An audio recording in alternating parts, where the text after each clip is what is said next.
Large corporates are essentially undertaking a far more end-to-end approach to dealing with third-party risks. They're building a robust compliance framework which addresses risks right through the supplier life cycle, starting with vendor profiling and vendor screening at an onboarding stage, to risk assessments, both financial and non-financial, through the life cycle, as well as audits, which are on-site audits and remote site audits, to get assurance on practices followed by the suppliers, which then are well monitored through effective dashboards that leverage of advanced visualization technology. Moving from framework to the operationalization of the same, companies need to deal with essentially two characteristics in their supplier base.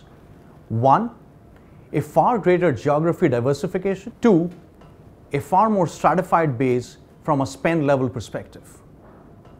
What are the challenges that come out of this? One, increased number of suppliers, consequentially increased amount of data. Three, increased language dispersion. Solving for these through manual intervention is unlikely to be sustainable in the longer run. And hence we find companies embrace technology at a much faster pace now than ever before. Take, for example, the need to run risk assessments.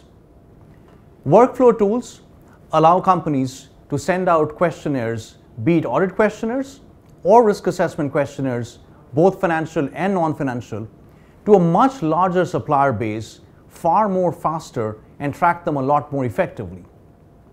As responses come through, they also have to deal with multiple languages, which therefore require companies to use language neutrality tools that leverage NLG and NLP technologies.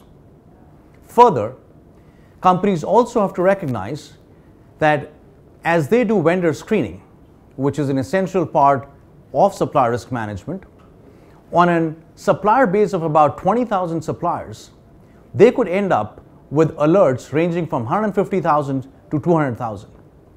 Of these, false alerts could be about 90 to 95%. Trying to weed through these false alerts using manual intervention would be highly cost prohibitive, and hence companies are embracing advanced analytics tools which leverage of cognitive analytics, machine learning, and even robotics.